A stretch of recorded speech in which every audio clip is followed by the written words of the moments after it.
Well, I'm not sure whether it is helpful or not. I'm just going to show you this. Go ahead. How is D'Antos as a professor? Because I saw his rating and it's not really. Well, you have to take ratemyprofessors.com with a grain of salt. I mean, it's. It really helps. It really Sorry, helps. whatever you So say, far it's been it really helps. pretty. You have to Sometimes kind of it's see what kind of stuff people complain about and whether Right. that kind of complaint is important to you. I mean, for some people, the professor not answering answering a question with a straight answer is a big no-no. Okay, so those people should not take classes from me because I do not answer questions. In my other classes, I answer questions with questions. Okay, because I really think that a student should be able to work his or her way through to answer the questions. So I don't really answer a question with a direct answer. So most of the time I answer with another question. It's like, okay, have you considered this? Instead of just saying, oh, okay, this is the answer to that question.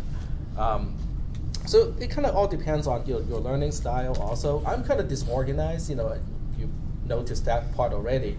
And Professor Antos is very organized. Okay, he's very organized, on day one of the semester.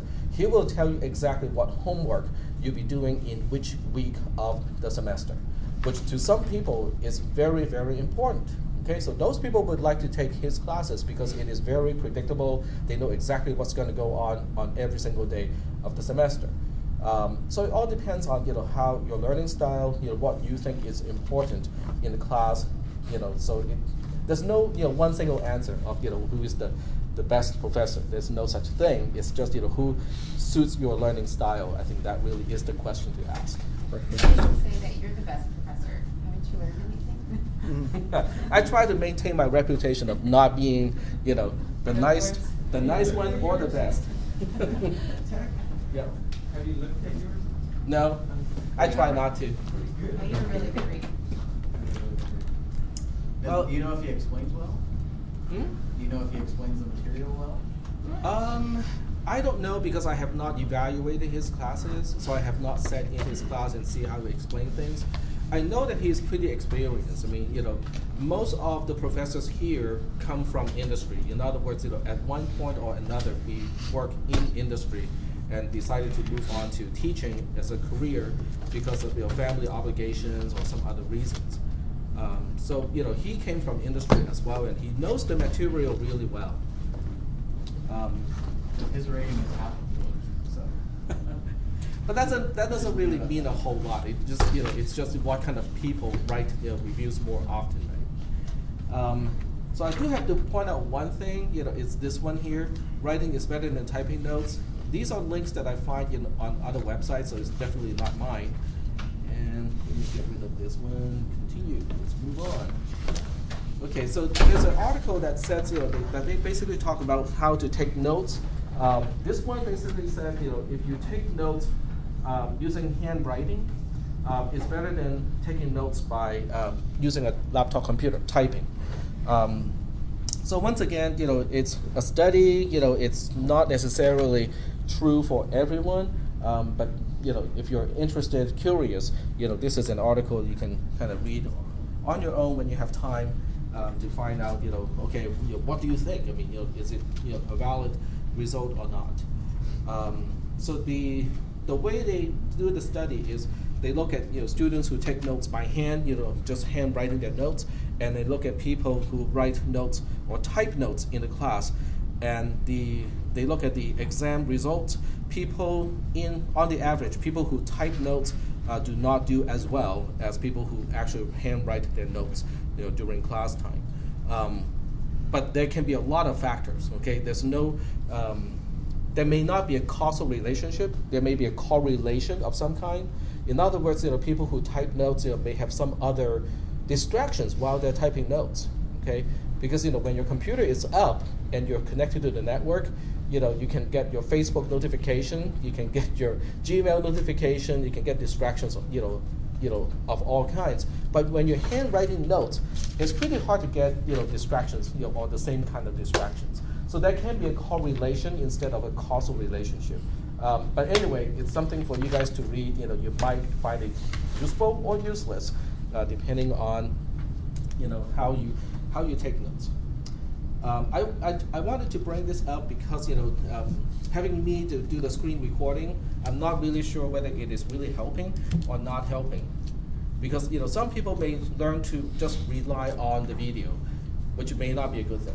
It really is intended for people who are here, like yourself, like you guys, who are actively participating, taking notes, and paying attention. It's just that when you go back and study, or when you do your homework assignment, you just kind of remember, I cannot quite remember what text said about this.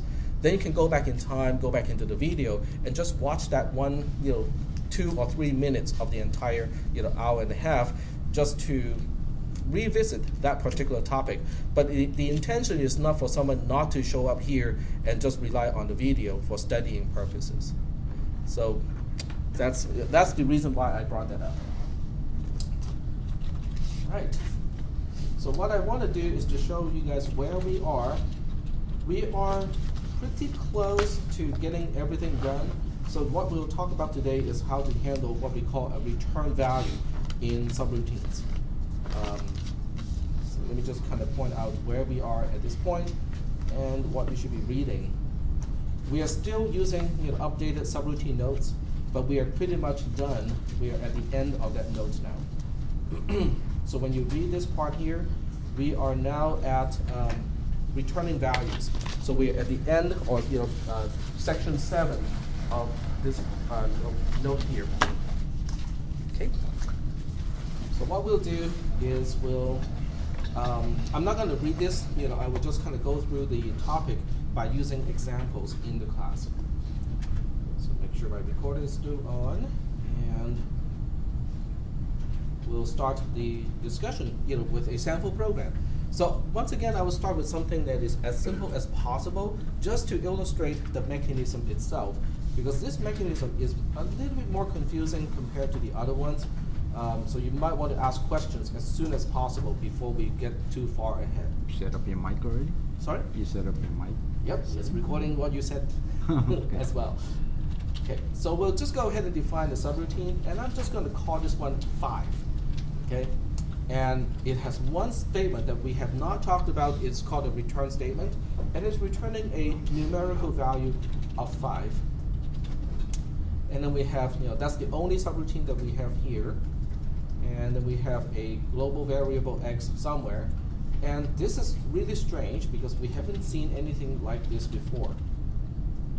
And I'll use parentheses here just to make it obvious. Okay. And let's see, let's bump up the font size here. So this time we have a subroutine invocation on the right-hand side of an assignment statement. Okay. Line 4 is the strange line that we haven't seen before. It makes use of the subroutine invocation as if it is something that can provide a value. Okay.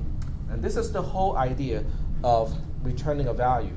It allows a subroutine, the invocation of a subroutine, to take the place of anything that is expecting a particular value.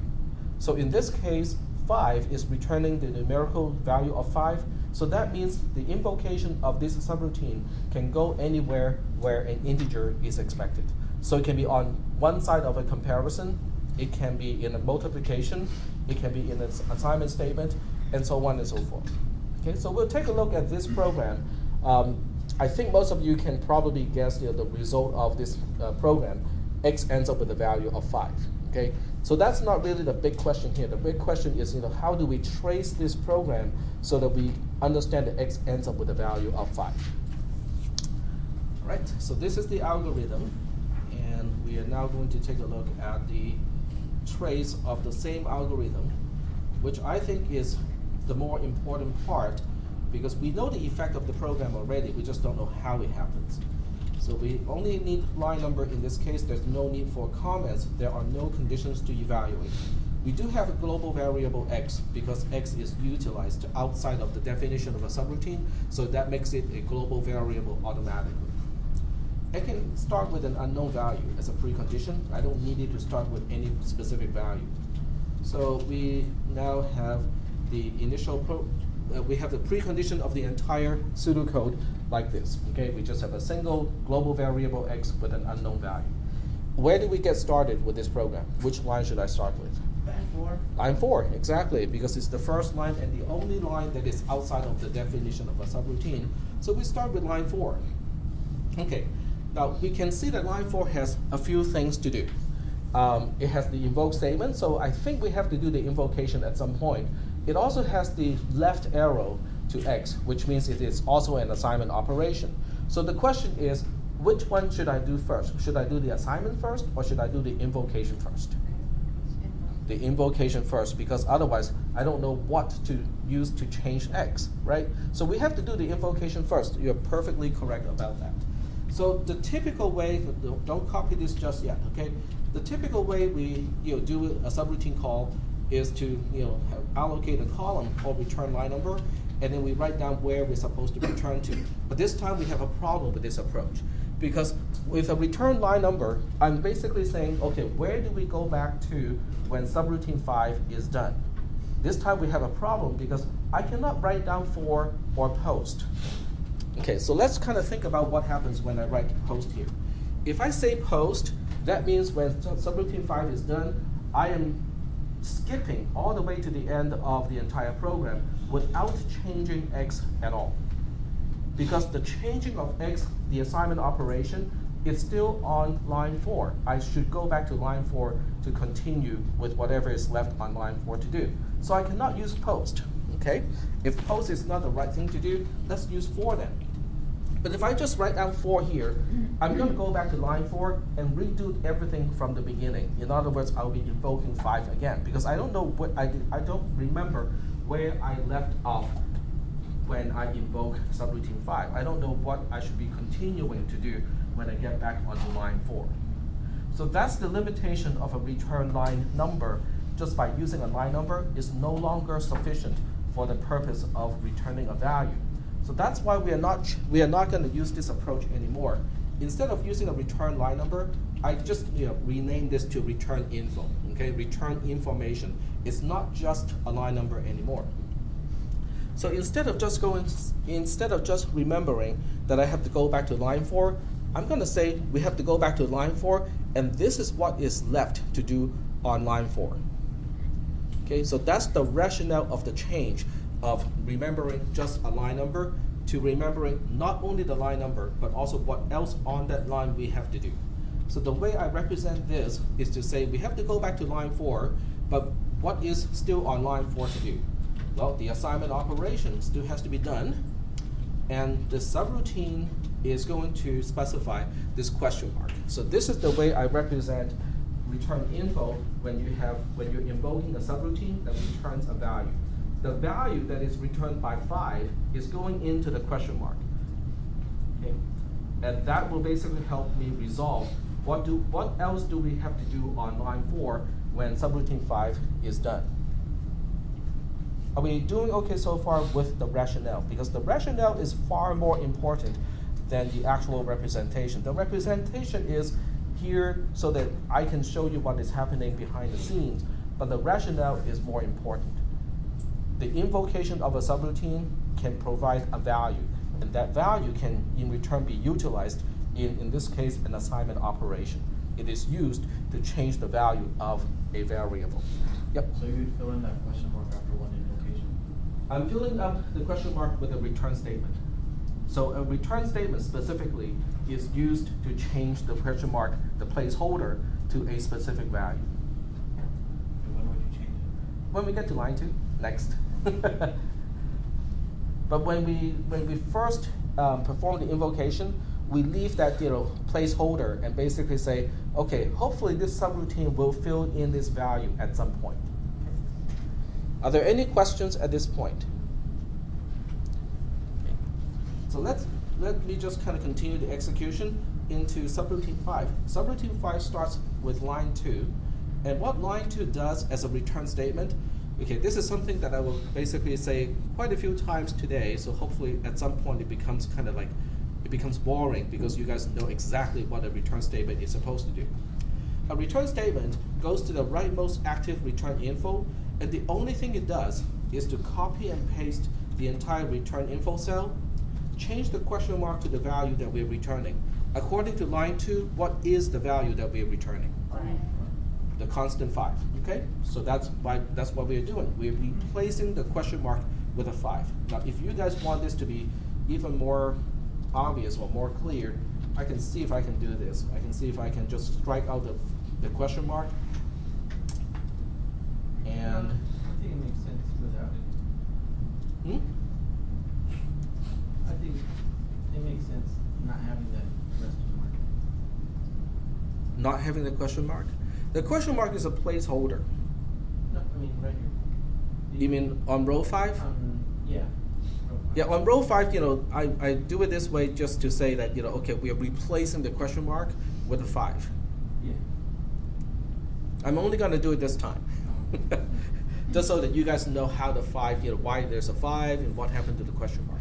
We erase the question mark and then we put a 5 here in place of the question mark. But the most important part is on row 5 of the trace, we don't do a single thing with x. The only thing we're doing is to change the question mark to 5, but it is not time yet to actually change variable x. Are we doing okay so far with that concept? Okay. So that's it. Line 2 is just changing the question mark to a 5, and then we move on to line 3. Line 3 is still at the end of a subroutine. It still does pretty much the same thing that we usually do, which is looking up the rightmost return info in this case, so that we can continue the execution. So it locates that column C is the rightmost return info, and this is the content. And then we will basically say, okay, I guess we have to continue execution on line 4 again. So we put a 4 here, and then we have no use of this column anymore. Just like when we had return line number, we basically just say, okay, this is useless at this point. So we deallocate column C right now at this point, and then we continue execution on line 4. But line 4 doesn't look like this anymore. Line 4 now looks like this. In other words, the right-hand side of the assignment operation is no longer a known or an invoked statement. At this point, it has a value of 5. So we can actually carry out the assignment operation. And when we get back onto line 4 on row 7 of the trace, x is actually changed to 5 at that time. So are we doing okay so far with this concept? Yep. On row 5, do we have to put the parentheses if we... The parentheses. Yeah. Well, since you're only changing the question mark, we are not going to do a single thing about the parentheses. Okay. Now there is an alternative way to represent this, to make it more clear. Instead of using 4 here, sometimes now that we're using spreadsheets, it's possible to do this. So instead of doing that, I sometimes would use this way to represent it. In other words, I'm not only indicating that we are going back to line 4, I'm also clearly indicating what else on line 4 we are doing at this point. Okay, so it is up to you to choose which way you want to trace it. You can just write down 4. You can also write down this is line 4 and this is what is left to do on line 4. Are we doing okay so far with that concept? Yep. So hypothetically, if you had to keep coming back to line 4 each time, you would just keep changing it to 5? There's only one. It's a one-shot thing, because we are done now. We can now move on to post. Because once line 4 has performed its last operation, then we can move on. Okay, see, on line 4 there are 2 things to do. The first thing it has to do is to invoke the subroutine 5, and then the second thing it has to do is to use the return value of subroutine 5 to change x. So the first time we get to line 4, which is represented by row 3 of the trace, we're doing the invocation, the first step. When we come back onto line 4 on row 7 of the trace, we are finishing up the second operation, which is the assignment operation. But once we're done with the assignment operation, there's nothing else to do on line 4, and as a result, we can proceed to post on row 8 of the trace. Are we still doing okay so far with this concept? Okay, it's all right? Okay. So this is our first sample program. It is as simple as I can think of. in order to make use of the return value. So once this one is done, let's go ahead and take a look at a slightly more complicated one. Okay. Well, let's do this. So in this case, we have a subroutine called sum. Okay, it has two parameters: val x, val y, and all it's going to do is to return the sum of x and y, and define sum. So there we have our little subroutine here. Okay, and then on the outside, we can do something like this. This time we can say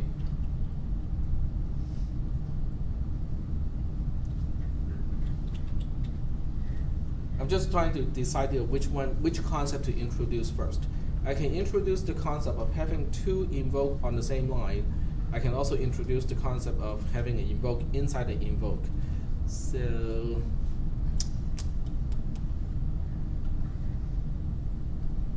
Order of operation.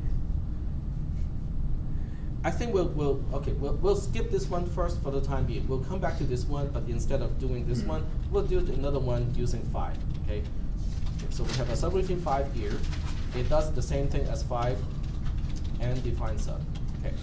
But this time we have about the same kind of assignment operation here, except it is invoke 5 plus invoke 5.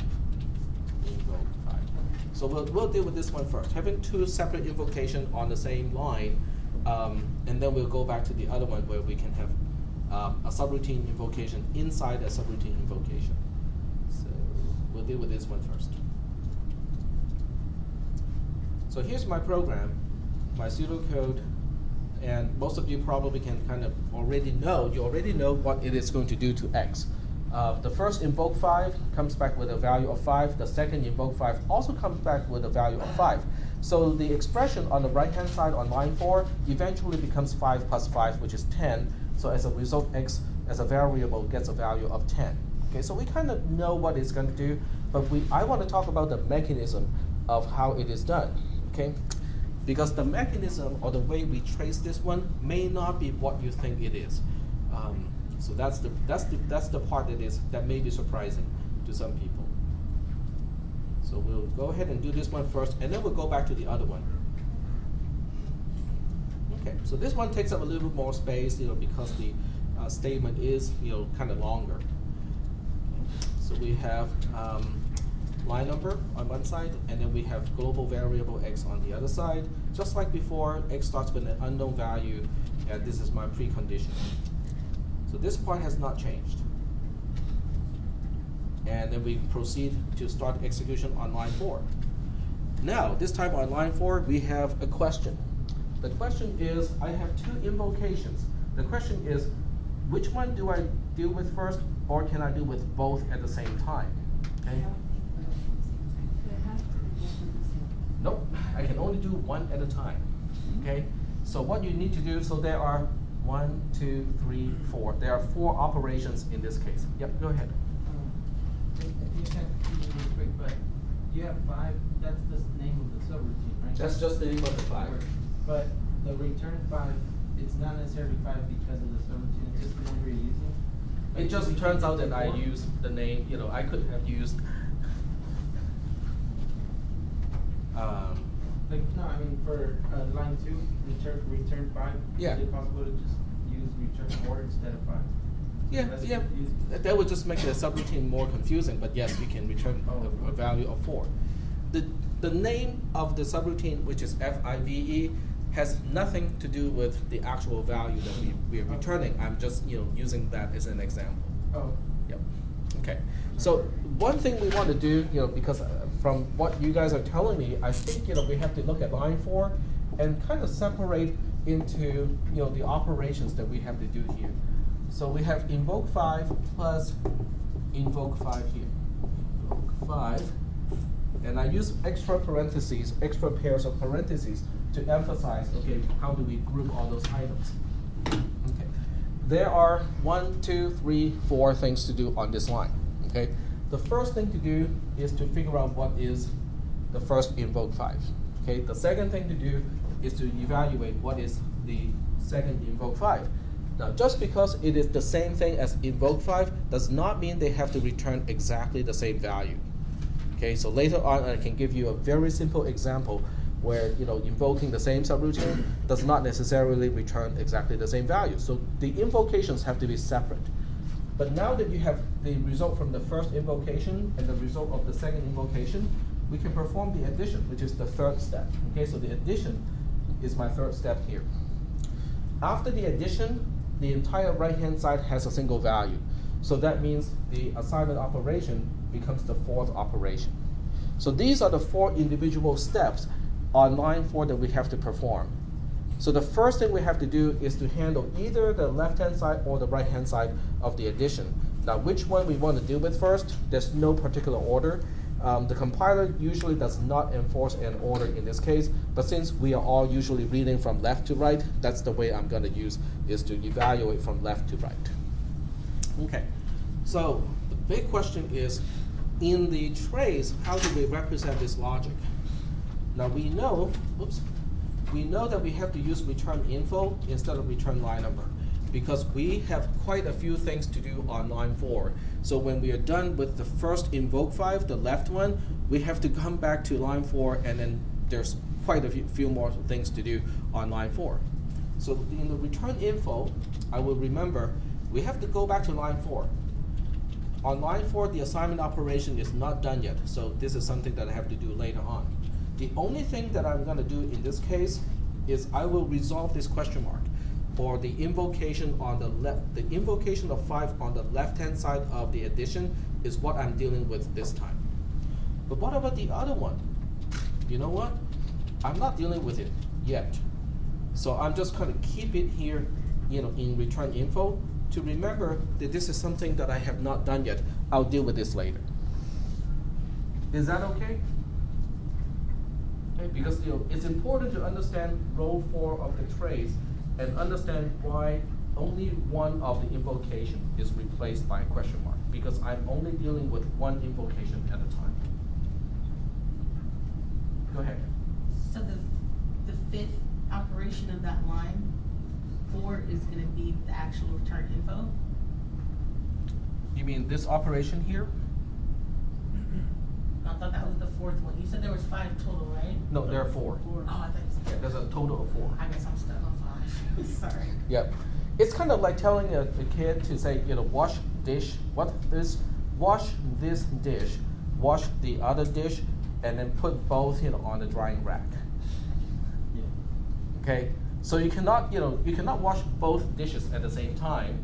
You can only wash one at a time. So when you're washing the first one, what is happening to the second one? Nothing. Yeah. It's still in the dirty water in the sink. Yep. You're saying take the first one and then. Right. The other thing that you have to remember is when you look at return info, at any time you should only have up to 1 question mark. If you have 2 question marks in the return info, something is not right.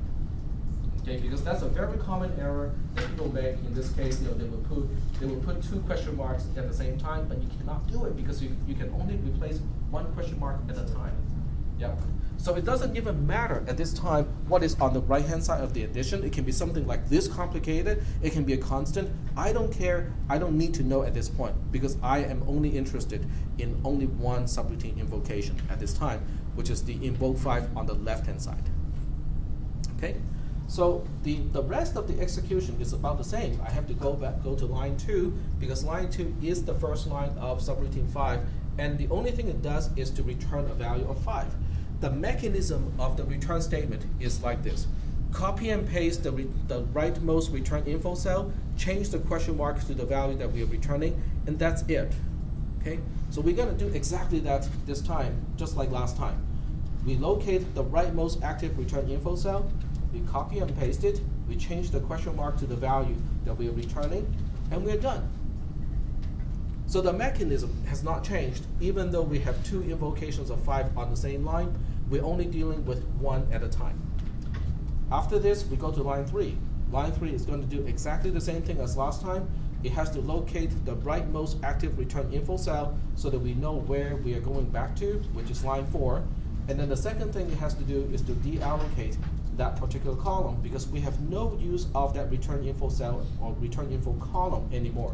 So we use the same notation of a strike through to indicate this is no longer needed. Okay, this is why it is kind of confusing because now we're back to line 4 on row 7 of the trace. The question is, what else do we have to do on line 4? Yep, go ahead. So I mean, the X hasn't changed, right? X has not changed. Because we have only resolved the left-hand side of the addition, we have not even resolved the right-hand side of the addition. So we can't even do the addition just yet. It's still unknown. Yep, we have just performed step 1. Yeah. Now we have to move on to step 2. Only after the first 2 steps are done, we can perform step 3, and then we can perform step 4. Okay? So this is still confusing because I am just indicating that I'm on line 4 right now, but I'm not really saying what else is on line 4 to do. So that's why in this class I'm going to change the notation. Instead of just saying we are on line 4, I'm just going to copy the entire return info cell and stash it here, because this makes it very clear what else we have to do on line 4 now that we are on line 4 again. Is that okay? I mean, does everybody understand why I'm kind of changing the notation slightly? Because we have to go back to line 4 multiple times, and then each time we get back to line 4, I want to make it clear, what does it look like now? Well, at this point on row 7, I have the left-hand side of the addition resolved to a single value, so I only have to deal with the right-hand side now.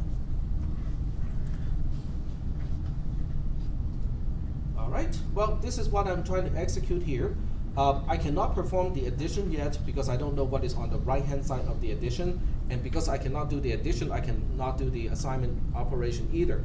So the only thing left to do is to say, oh, I guess I have to invoke 5 again. So that means I have to reallocate column C for return info purposes. And oops, I guess I have to allocate a little bit more space so we don't need to scroll. Okay, there we go. So this time, on return info cell, I have to indicate about the same thing. I know that I have to go back to line 4 after this invocation of 5. I know that the assignment operation is not done yet. But you know what? I know the first invocation is 5 already. That part I kept from row 7 of the trace. But then the second invocation of 5 is the one that I'm trying to resolve now. And that's why the second invocation of 5 is the one that is replaced by a single question mark as a placeholder.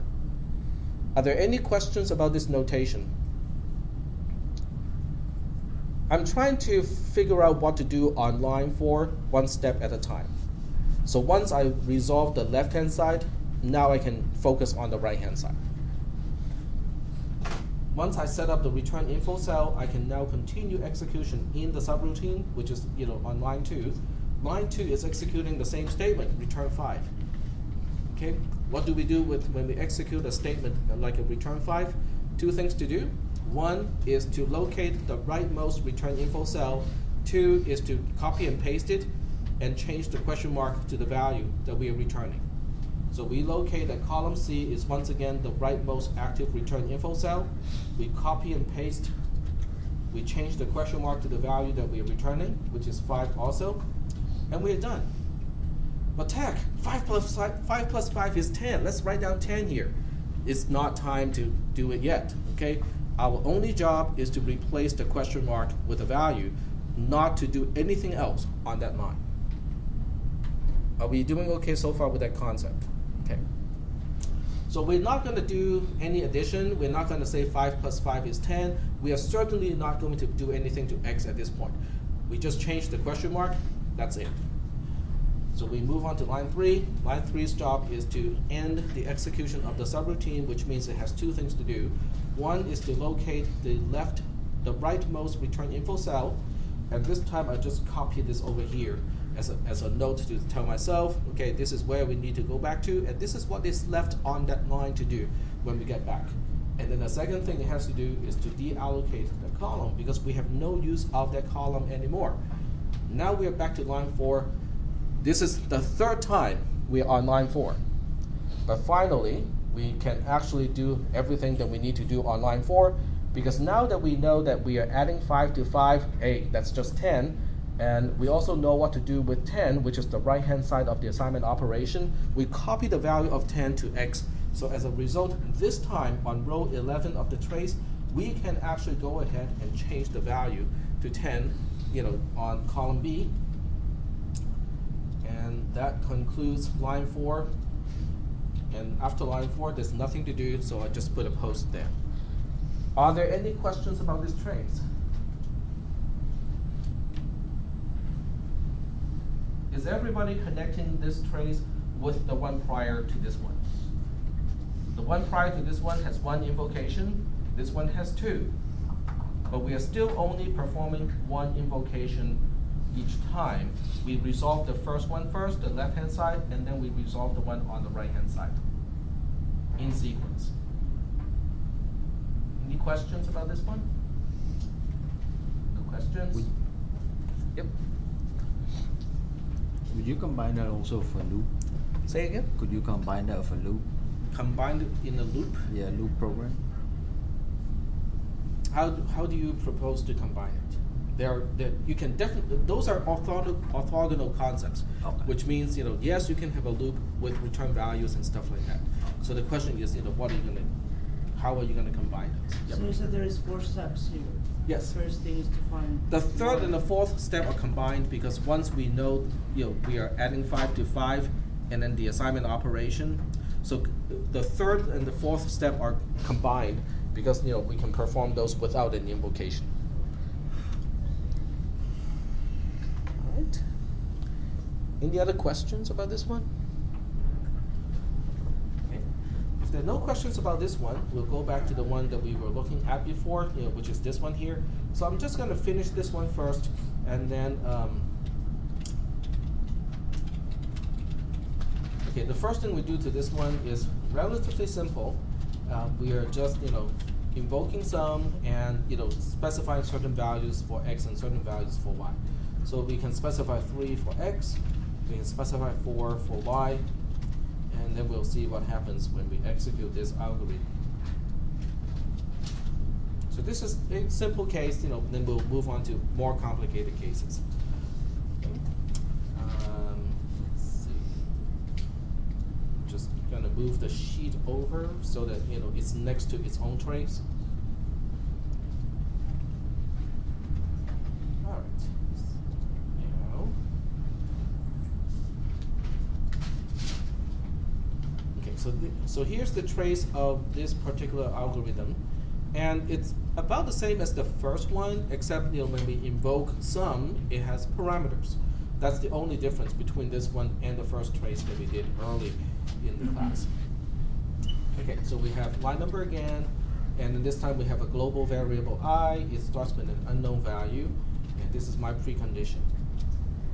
So this part is not very exciting. On line 6, we have, this is the first line that is outside the definition of a subroutine, so we start with this line. So, yep, go ahead. What about x and y? What about what? X and y variables. X and y are not global variables. Because when you look at x and y on line 4, those two names are accounted for by val, so they are parameters. When they are parameters, they cannot be global variables. So if anything is marked as local, by val, or by ref inside the subroutine, at least inside the subroutine, they cannot be global variables.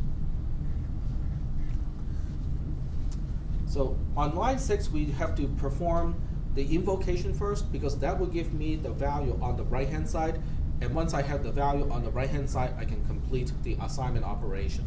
So this is the first thing I need to do. But since I'm using return value, I have to use return info, so I can go back onto line 6 to continue what line 6 needs to do. So in the return info cell, I indicate I have to go back to line 6. The assignment operation to I is not done yet. But you know what? The invocation should be done by the time we return. So the entire invocation of sum is replaced by a single question mark. But at the same time, what we have learned about setting up by val and by ref parameters is still applicable here. So that means subroutine sum is expecting 2 by value parameters x and y, and those need their own columns as well. So So column D is now allocated to parameter x, and column E is allocated to parameter y. Parameter x gets its value from the invoke statement, and it is clear that we are using 3 as a start value of x, and y has a start value of 4. Oops, I said 4. So this is how we set up the 3 columns when we invoke sum. Are there any questions about row 4 of the trace, how we set up the 3 columns? One column to remind us what else we have to do when we get back onto line 6 when the subroutine is done. The other 2 columns are just parameters, as per our discussion of parameters earlier in the previous class. Are there any questions at this point? Because I'm just combining the concepts of parameters and the return value in this case. Okay. If there are no questions, we'll move on to line 4, which is the only line inside the subroutine sum that has something useful to do. Okay, it's returning x plus y. Which x are we talking about? Parameter x has a value of 3. Which y are we talking about? Parameter y is column E, it has a value of 4. 3 plus 4 is 7, so we're effectively returning a value of 7. Tell me again, what do we have to do when we return a value of 7? Copy 6 gets I, the question mark, and then just replace it. Yep, exactly. We locate the rightmost active return info cell, which is column C in this case. So we copy and paste it, and then we change the question mark to the value that we are returning. And what value are we returning again? 7, exactly. 3 plus 4 is 7. So we're returning a 7 here. Do we do anything to I? Not yet. No, not yet. Exactly, not yet. Okay, then we move on to line 5. And line 5 doesn't really have much to do except to look up the rightmost active return info cell, which is this one here. And at this point, I'm going to change my way of tracing because I need to indicate what else do we have to do back on a single line. So I'm going to copy and paste the entire return info cell. Once we make use of it, we have no use of that column anymore. And as a result, we just strike through to indicate this column is now deallocated. Now we're back onto line 6. Well, is there anything else that we have to do before changing I? We have to cross X and Y too. Say again? We have Oh, you're right. We have to cross out the X and Y as well. Thank you. Forgot about that one. Because everything that were allocated on a per invocation basis, when the invocation is done, we also have to deallocate. Very good. Okay. So now that we are back onto line 6 on row 7 of the trace, is there anything else we have to do, or is it time to change I yet? Yeah, change I. Yep, we should change I because the right-hand side is now resolved without any additional invocation. So I is now changed to 7. And then line 6 is all done. We move on to post, and there's nothing else to do. What about line 2 and 3? Line 2 and 3, we do not do a single thing because those are declarations. They're basically just saying what x is and what y is, but there's nothing to do on those lines. Are there any questions about this trace? No questions? All right. So if there are no questions about this trace, we'll move on to the next example. The next one is going to be a combination of sum. So we'll basically be redefining sum itself. Define sub sum, val x, val y, return x plus y. That doesn't sound very exciting because it's stuff that we know already. And outside of the subroutine, we're going to have, I gets a value of invoke sum, mean tag. Come on, we have done this already. Okay, well, how about this? Make this a slightly more interesting. Invoke sum and invoke sum. So this invoke sum has 3 going to x, 4 going to y, and then the entire invoke goes to x. And then we have 5 going to y.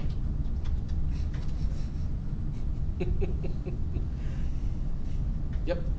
Can you go back to the previous trace just real quick? I think I wrote something down wrong in that one. Absolutely.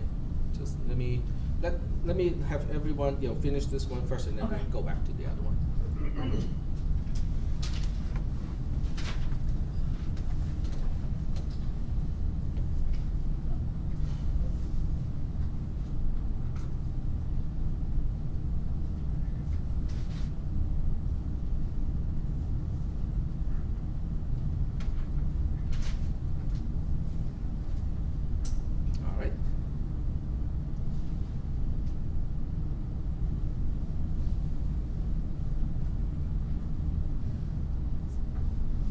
See, I don't know how to teach a class online, when I can just type something and then, without any synchronization of any kind, I just move on the topic and you guys would be copying my notes, remotely on your own computer, right? Hey. Are we done? Some more copying. Okay, so you want to move back to, okay, we have an empty sheet here. You mean this one? Are you The trace of. The trace there on? That one, yeah. Okay, The last line. Okay, I got it right. you got it? Okay. All right, so this is my new algorithm to trace, and this one is kind of long. So I need to find a different way to, do this trace so that we still have enough space to work on the other one. Okay, so here's the algorithm, and here's the trace. So what I'm going to do is I'll rearrange the screens a little bit differently. So I'll put the trace below the algorithm itself, and I'll get rid of some of my toolbars because I don't really need the status bar. Maybe I do. Input method status. I'm just going to hide some of my column or row heading. I need to keep that. I can get rid of that one. This one, is there anything I need to keep here? Nope. Let me get rid of that one too. Okay, that gives us a little bit more room to look at the trace. So this one is about the same as the last one, except we have an invocation inside another invocation. So the first thing we want to do is to look at line 6 and understand how things are actually grouped. In other words, we look at line 6 and we say, okay, here's an invocation, but what am I doing with this invocation here? Well, this entire invocation is here to supply a value to parameter x of the other invocation.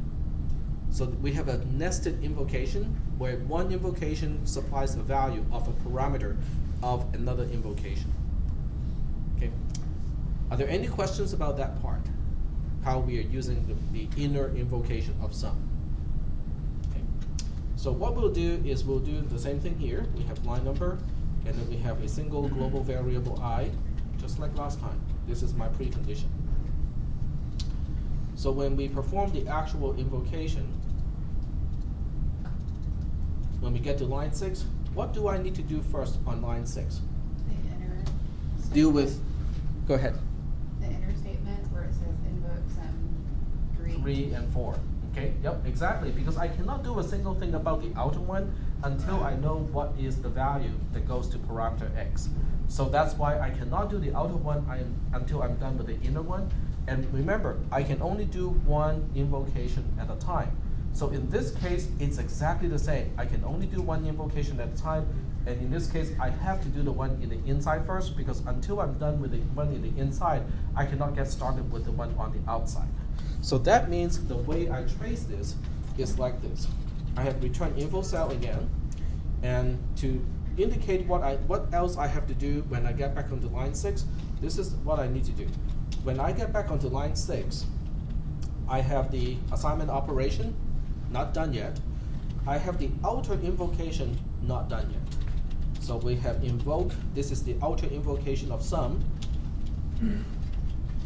And the only thing I would have done when I come back is the inner invocation of sum is done, so I can finally specify the value of parameter x of the outer invocation.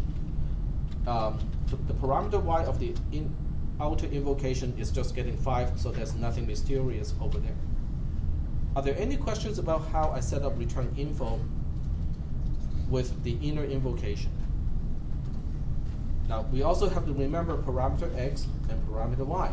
Now, since we're dealing with the inner invocation, we know that 3 is going to parameter x, and we know that 4 is going to parameter y. So that's how we set up the 3 columns when we invoke the subroutine sum for the inner invocation. Now, this is really important because, once again, we only have one question mark in the return info cell. Okay. Okay, we cannot have two, we can only have one when we set up a return info cell.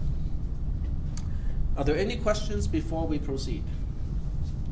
Okay, if there are no questions, the rest should be fairly boring, because when we get to line 4, we have to return x plus y. What is x? X is a parameter, it has a value of 3. What is y? Y is also a parameter, it has a value of 4. 3 plus 4 is 7, so once again we are just returning a value of 7. What do we do when we return a value of something?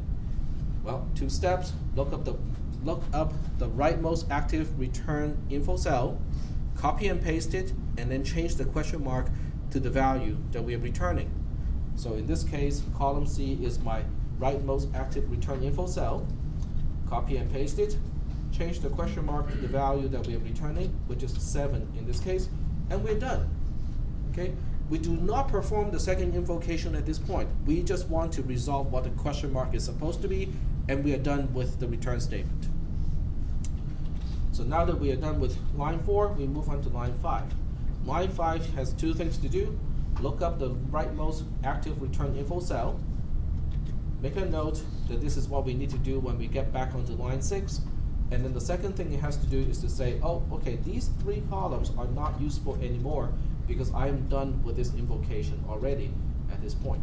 So I use the strikeout to indicate columns C, D, and E are all deallocated at this point, and now I can proceed onto line 6 again. So let me change the width of the column so that we can see what line 6 looks like at this point. Can I do the assignment? Can I change I at this point? Yeah. Not quite, because we have another invocation to resolve the value on the right hand side. But can I do that invocation now? Yeah. Yeah, I know what is going to x, I know what is going to y, I can perform this invocation of sum. So that means I have to perform the invocation. I have to reallocate a column for return info cell, 1 for x and 1 for y. What goes into x is 7. It is the result of the inner invocation of sum. What goes to y is the value of 5. And the way I represent the return info cell is to say I have to go back to line 6 because what is left on line 6 to do after this invocation? It's just the assignment operation. Is that okay? Because the entire purpose of the second invocation of sum is to figure out the entire right-hand side of the assignment operation. So when that part is done, we are ready to perform the assignment operation. So now we go into the subroutine on line 4. We return x plus y again. But this time x has a value of 7, y has a value of 5. 7 plus 5 is 12, we are returning 12. Yep. Can you tell me where that 7 and 5 came from? The 5 comes from here, which comes all the way from here. The original statement has the 5 already. The 7 comes from the inner invocation, which we earlier resolved to a 7. So that's where the 7 comes from. The 7 is the result of the inner invocation of sum, where we give it 3 and 4 to add. So when we get back here, it's returning 12, but every time we return a value, what we are doing is locating the rightmost active return info cell, copy and paste it, change the question mark to the value that we are returning. In this case, it is 12, and we are done with the return statement. We do not change I at this point. We don't do a single thing other than just changing the question mark. After line 4, we get to line 5.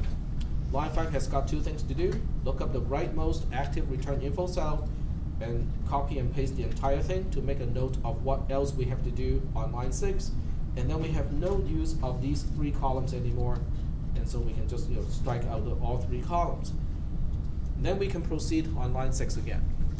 This is the 3rd time we get back onto line 6, but this time I know what to do with line 6. We can finish up the entire operation. All we're going to do is to change I to 12. So let's go ahead and change that. And after that, we have nothing else to do, so we have post. Are there any questions about this one? Yep, go ahead. So, it's just a general question. So what if instead of on row 2 and 3 on the pseudocode, instead of by val x and by val y, we had by ref? Okay, if you have by ref, then we have a issue because you cannot use 3 to specify a by reference parameter. Remember, a by reference parameter is an alias to a column, and 3 as a constant does not live in a column. So that's a good question. It's just, it's not possible because passing by reference require that whatever you use to specify the parameter needs to occupy a particular column. All right, so we are almost running out of time, but I think we have enough time to do this one here. And it's going to be Can you go? Oh, that's the one we just. This one checks out. sorry, Can you go back? do this one. This is the one. Oh. It's okay. You got it. Yeah, no, I haven't. Okay. Okay, so we have enough time for just one more. Okay, and we may or may not have enough time to finish this one, but I'll give it a try anyway. So we'll call this one 5. Okay, and 5 just returns 5, something that we have seen twice already. Okay, we have 2 sample programs doing this already, and then this time I also have another subroutine called 10. 10 is kind of interesting because what it does is it is returning invoke 5 plus invoke 5. Okay, and define sub, and outside I just have x, getting the value of invoke 10. We know the result of this operation already. We know that x ends up with a value of 10. But the question is, how does it end up with a value of 10? How do we trace a program like this? The tricky part about this one is on line 5. Line 5, on the very same line, it has invoke and return on the same line. Okay? Well, I said it was tricky only because sometimes we overthink things like that. If you do not overthink, this program is actually, you trace it exactly the same way as you trace any of the other programs. But when you try to overthink it, then it becomes difficult to track. Question? No, you Nope. just answered it. Okay. So we'll do it, well, we'll give it a try. Okay, see if we have enough time to do it. We have 5 minutes, I think we can do it.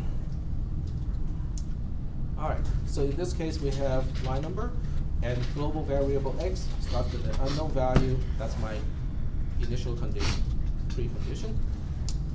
And the first line that is outside of the definition of a subroutine is line 7, so we're going to do it. All it needs to do is to invoke a subroutine 10. So in the return info cell, we specify when we get back onto line 7, we have one thing left to do, which is to change the value of x using the return value of 10 as a subroutine. That's all we need to do. Then we move on into the subroutine 10, starting on line 5. But line 5, I cannot do the return yet, because the return on line 5 relies on invoke 5 and the summation operation. So I can't really do the return just yet. So that means I have to invoke subroutine 5. I can choose one or the other first. I can choose the left-hand side or the right-hand side. Since we're reading from left to right, I'm choosing the left-hand side first. So in this case, I have to set up return info again. And this time, I'm going back to line 5. When we get back onto line 5, the return operation is not done. I'm only resolving the first or the left-hand side of the addition. The right-hand side of the addition is still the same. I have not resolved that one yet.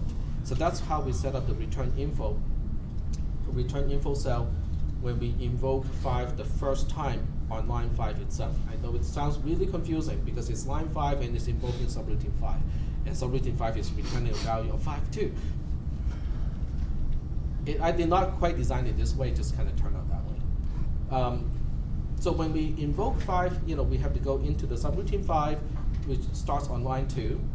It executes a statement on line 2, which is return 5. And I know it looks really confusing right now, but when you execute a return statement, it is very simple.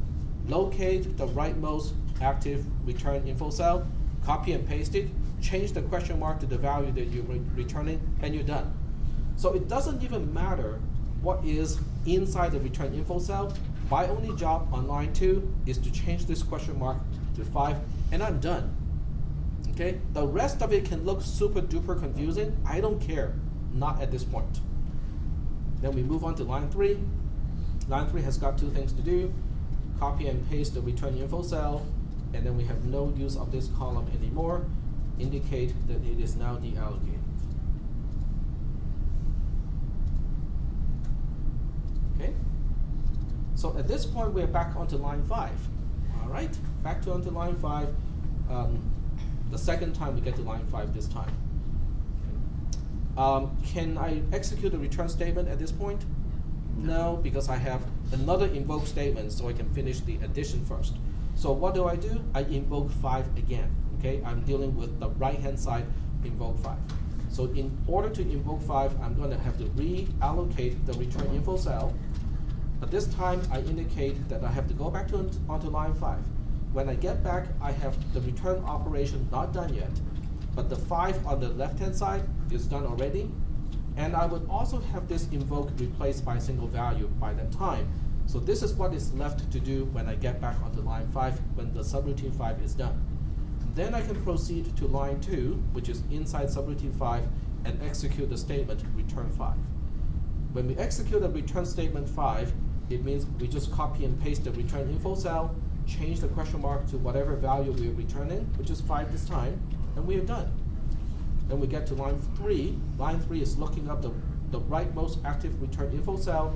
We copy the entire return info cell so that this way we know what we have to do on line 5. And then we have no use of column D anymore. We indicate that it's now deallocated. And now we are back onto line 5 the third time. Okay? But this time we get back onto line 5. Can we execute this return statement at this point? Yep, it's just returning 5 plus 5, which is returning 10. How do we return 10? We locate the rightmost active return info cell, and then we change the question mark to the value that we're returning. This time we're returning a value of 10. So that means we go here, we copy and paste it, and then we say, oh, okay, this question mark is now replaced by a value of 10. So only at this point we evaluate 5 plus 5 is 10, and then use that to change the return info cell. Okay? And once we are done with line 5, we move on to line 6. Line 6 is the end of the subroutine 10, which means we look up the rightmost active return info cell, copy and paste it, and then indicate that that column is no longer needed. It is now deallocated. And then we continue execution on line 7. Line 7 is now doable because it is just x is getting a value of 10, so we can now actually execute the assignment operation, which is to give x a value of 10, and that finishes line 7. And now we move on to post, which means we're all done. Yep. So on row 13, when it says return, it's just telling you to go back to the most active, right? On row 13, when we execute return 5 plus 5, okay, when we get back on row 13, the first question is, can switch? What can we do at this point? Okay, we can see that all the invocations are done already, so we can actually resolve 5 plus 5 at this point. So at this point on row 13 in the trace, we execute return 10. Now, what do we do when we return a value of 10? We look up the rightmost active return info cell, copy and paste it, change the question mark to the value that we are returning, which is 10 in this case, and that's why we got this. Can you enlarge the trace? Can you enlarge the trace? Make it,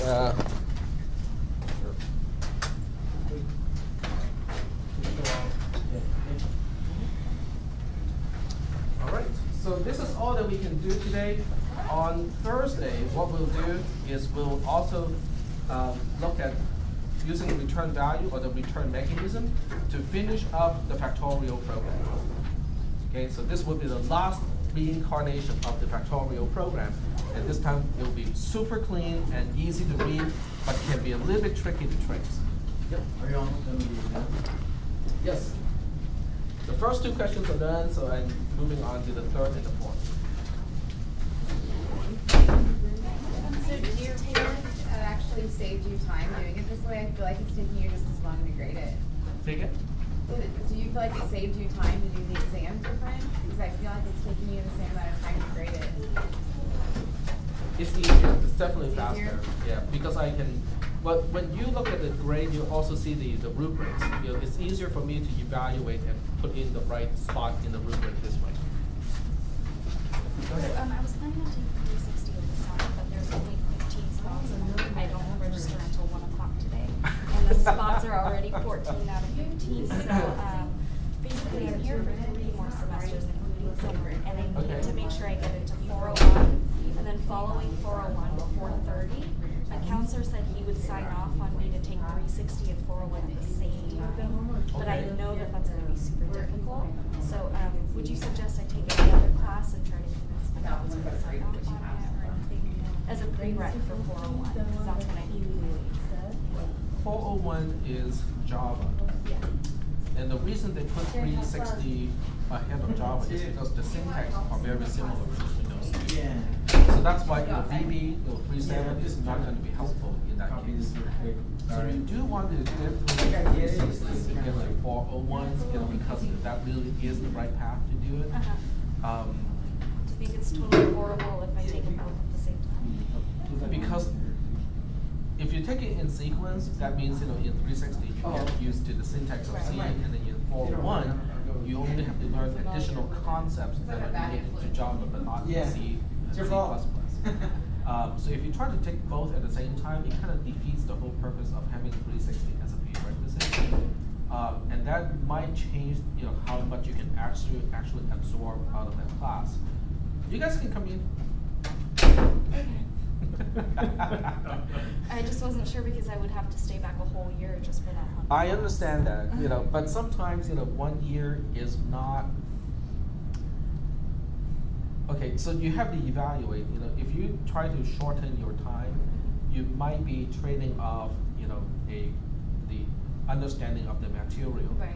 Which means, you know, it depends. In the long If run, you're in the long run, if you're a computer science major, that might impact you, you know, in the long run more so than just, you know, that 1 year. My suggestion is if you can afford, like, you know, financially and, you know, other resources wise, if you can afford it, you know, spending that 1 extra year is not going to be that much of a waste of time. During that 1 year, you can also take some other classes like the Android programming class or some other security classes. So it's not really time wasted. It's really just making sure that you have enough time to absorb the concepts so that when you get to the later classes, it wouldn't be a problem. Okay, I see. All right, Yep. thank you. You can also tell the other students to come in if you want to. Okay, we'll do. Do you have office hours? Yes, I do. Okay, because I have stuff I want to talk about, but we have another class coming up. Right. I was wondering what you thought about UC Davis's computer science program. Not computer science and engineering or on the engineering side, but just the arts and sciences. Right, they have they have a, it's not a minor program, but they have it's not in the College of Engineering, it's offered by the College of Science. So I was wondering what your thoughts were on it. If it was worth pursuing, or if I should go to another school, or that's what I'm trying to figure out where to go next year.